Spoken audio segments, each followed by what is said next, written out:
चलें जी जनाब, आज हम अपना ट्रेजेडी का स्ट्रक्चर देखते हैं और इस स्ट्रक्चर के साथ हम इसके प्लॉट पे डिस्कस करेंगे। ट्रेजेडी की बनावट कैसे होती है। यहाँ पर कुछ इमेजेस आपको दिखलाए जाने वाले हैं जो कि आपको एक्सप्लेन करेंगे कि ट्रेजेडी का स्ट्रक्चर कैसा होना चाहिए और कैसा हमें एरिस्टोटल ने बताया, और आपको कुछ इंफॉर्मेशन दे दी जाएगी उस स्ट्रक्चर के बारे में। जैसे कि अगर हम ओथेलो की ट्रेजेडी देखते हैं तो हमें उससे भी कुछ आइडेंटिफिकेशंस मिलती है कि आखिर इसमें ट्रेजेडी किस किस्म की आई है, और उसमें जो वाकयात बयान हुए हैं उनके साथ आपको पता लगता है कि वाकई ये एक फिट मॉडल है ट्रेजेडी का। तो ओथेलो की ट्रेजेडी के हिसाब से बात करने लगे हैं।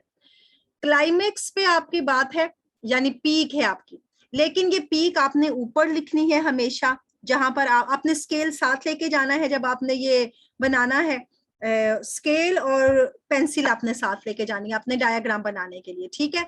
ये डायग्राम आपकी प्लॉट में भी काम आनी है। सबसे पहले ये देखिए जनाब कि ये उसने एक ट्राइंगल सा आपको दिया है, ये ट्राइंगल आपने बनाना है और पीक पे आपका क्लाइमेक्स आना है। यहां से आपकी शुरू होनी है प्लॉट की कहानी और इधर आके आपकी कहानी खत्म हो जानी है। इंट्रोडक्शन या एक्सपोजिशन, अगर एक्सपोजिशन वर्ड आपको याद रह गया तो बड़ा अच्छा, वरना इंट्रोडक्शन लिख दे। कॉम्प्लिकेशंस आ जाती हैं, कुछ पेचीदगियां, कुछ गुत्थियां आ जाती हैं जिनसे एक राइजिंग एक्शन होता है जो ये टॉप पे जाता है, अपने अरूज पे जाता है। उसके बाद आपका आता है पेरीपीटिया। आप पर कुछ रिवर्सल ऑफ सिचुएशंस होती हैं, आपके कुछ टर्निंग पॉइंट्स आते हैं जो आप हीरो की जिंदगी में देखते हैं या कहानी के अंदर देखते हैं। वहां से एक्शंस की गुत्थियां सुलझना शुरू हो जाती हैं और डाउन एक्शन हो जाता है।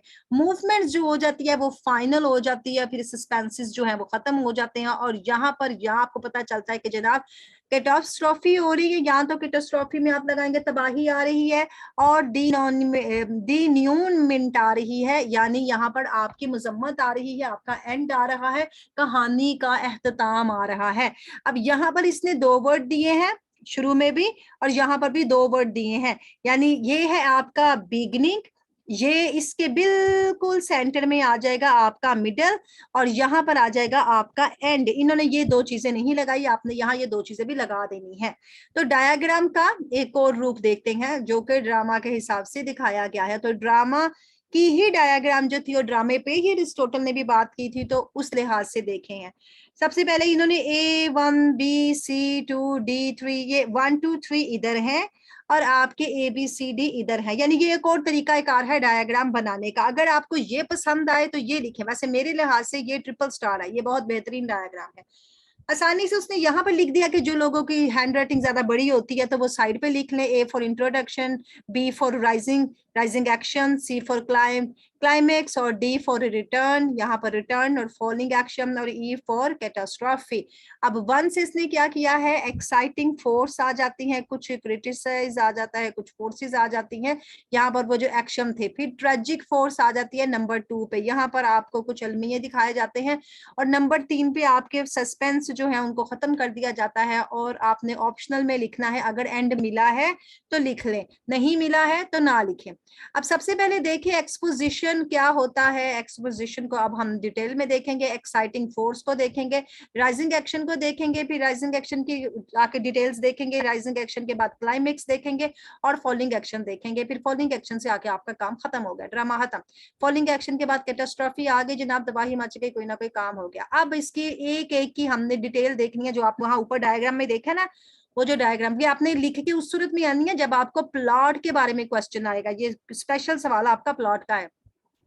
एक्सपोजिशन होता क्या है जनाब, ये बताता है आपको वो मूड्स, वो तरीकाकार और वो हालात एग्जिस्टिंग पाए जाते हैं जो कि बिगनिंग ऑफ द प्ले के अंदर। सो एक्स से आप शुरू कर लें कि एक्सपोर्ट हो रही है कोई चीज, एक्सपोज हो रही है यानी बेनकाब हो रही है, बेनकाब हो रही है यानी हमारे सामने कुछ गुत्थियां खुलने लगी हैं।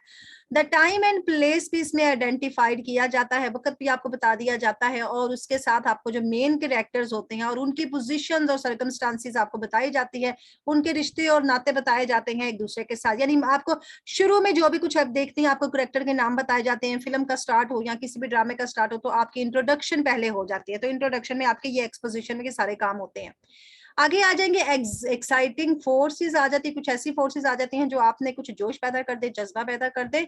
आल्सो बाजुकात यहाँ पर क्या होता है, कॉल द कॉम्प्लिकेशंस, और इनको आप पेचीदगियां भी कह सकते हैं और इनिशियल इंसिडेंट्स भी कह सकते हैं, इब्तलाई हादसात भी कह सकते हैं, यानी कुछ राज खुलते हैं, कुछ गुत्थियां सुलझती हैं, कुछ उलझने दिखाई जाती हैं। एक्साइटिंग फोर्स जो होती है इसको कहते हैं गेट्स थिंग्स गोइंग। इसके जरिए होता है गेट्स थिंग्स गोइंग, यानी अब चीजों को जाने दो, कहानी आगे बढ़ने दो। एक्साइटिंग फोर्स क्या करती है, वो शुरू करती है कुछ तसादात को जो कि जारी रहते हैं पूरे के पूरे प्ले के अंदर। आपको पता चल जाता है हीरो कौन है, विलन कौन है, हीरो के साथ कौन है, हीरो के साथ कौन नहीं है। राइजिंग एक्शंस जब आ जाते हैं तो यहाँ पर कुछ ऐसे इवेंट्स आना शुरू हो जाते हैं जिनकी तरफ लीडिंग अगर होती है तो क्लाइमेक्स तक बात पहुंच जाती है, और फिर क्लाइमेक्स पर जाके वो क्या करता है, कंप्राइज कर देता है, तैयार करता है एक राइजिंग एक्शन को। कंप्राइज एक राइजिंग एक्शन हो जाता है। कब राइजिंग एक्शन होता है, जब सीरीज ऑफ इवेंट आती है, यानी उधर से माँ उठाई, उधर से बहन उठाई गई, उधर से बेगम उठाई गई, उधर से हीरो मोटरसाइकिल पर आ रहा है। एक फिल्म मैंने ये भी देखी, मोटरसाइकिल पे होता तो इसको मोटरसाइकिल पे कितने इवेंट्स की खबरें दे देता है कि इधर जाओगे, इधर जाओगे, इधर जाओगे, किसको बचाने जाओगे तुम। तो वो एक इवेंट्स की सीरीज हो जाती है और वो अब राइजिंग एक्शन होती है और वो क्लाइमेक्स पे बैठा होता है, वो तीनों को बचाता है बड़े तरीके के साथ।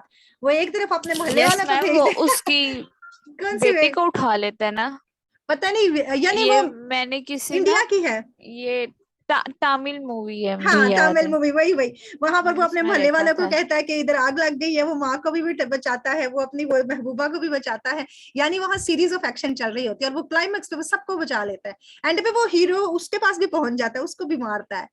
अच्छा जनाब, ये जो सारे इवेंट्स होते हैं ना, ये फिर हमें क्या प्रोवाइड करते यस हैं। मैम, वही मूवी है। वही मूवी है, वो मुझे लड़का याद आ गई है, यंग सा नेम लड़का नहीं है वो। याद है, मुझे मुझे भी समझ आ नाम नहीं गई है। याद है, मेरे हाँ हस्बैंड जी, अक्सर बताते उसकी हैं। ना उसकी बेटी क्यों से तो डिसेबल होती है। तो शायद वो वही है। उसको जाके उसके पास पहुंच जाता है, तो वो उसके फादर को भी कॉल हाँ करता है हाँ, कि वही वही वही अब वही तुम आ डिसेबल जाओ। बेटी। याद विलन आ की गया। बेटी डिसेबल होती है ना, तो यानी हम्म। उसको पकड़ के तो वो अपने सारे क्लाइमेक्स में आगे ना गुत्थियां सुलझाता है। यहीं से फिर प्रोग्रेसिव होती है जनाब, इंटेंसिटी होती है। फिर हम, मैं सोचने में पड़ गई थी कि अब क्या बनेगा, अब सीरीज ऑफ इवेंट्स हो गई, या अब हीरो हमारा घूम गया, अब बनेगा क्या। लेकिन वो हीरो फिर अपना क्लाइमेक्स पे अपना एक्शन दिखाता है और वो हमें फिर देखने पर मजबूर कर देता है कि हम इंटरेस्ट पैदा करें इसके अंदर, क्या ये होगा क्या। ये हमारे इंटरेस्ट के लिए होते हैं ना, सारे के सारे एक्शन चल रहे होते हैं। जनाब जब ये राइजिंग एक्शन आ जाता है तो फिर इसके अंदर इन्वॉल्वमेंट हो जाती है और मजीद एक्शंस भी आते हैं। सो राइजिंग एक्शन वो एक्शन होता है जो कि आपका इंटरेस्ट बढ़ा देता है और आप देखने पर मजबूर हो जाते हैं, वरना बाज लोग उठ के इधर उधर भी चले जाते हैं। क्लाइमेक्स जब टॉप पे आ जाता है तो यहाँ पर आपको कुछ दिखाया जाता है कि ऐसे टर्निंग पॉइंट्स हैं जो कि किसी ड्रामा में दिखाए जाएंगे। कुछ चीजें अब पेरीपीटी आ जाता है ना, गुत्थियां सुलझती हैं, उसको पता लगता है विलन तो मेरा अपना ही बाप निकला, और वो जो जिसको मैंने मार दिया वो मेरा अपना ही रिश्तेदार निकला। ये सारी गुत्थियां आपकी क्लाइमेक्स पे जाके सुलझती हैं। यहाँ पर आपके रिवर्सल ऑफ सिचुएशन होना शुरू हो जाता है, आपका ह्यूबरस हाशिया इस तरफ आ जाता है। फिर अब यहाँ पर आपको इस पॉइंट्स के अंदर दिखा जाता है जैसे कि शेक्सपियरियन हीरो जो होते हैं वो क्या करते हैं, इनोवेटेबल्स हो जाते हैं, यानी वो बाजुकात बहुत ज्यादा नाकाबिले बर्दाश्त हद तक लाजमल मलजूम हो जाते हैं। उनके बगैर वो किरदार मुकम्मल नहीं होता। और शेक्सपियर के हीरो ऐसे होते हैं कि वो उससे चिपके होते हैं प्लॉट के साथ और प्लॉट के पॉइंट्स के साथ।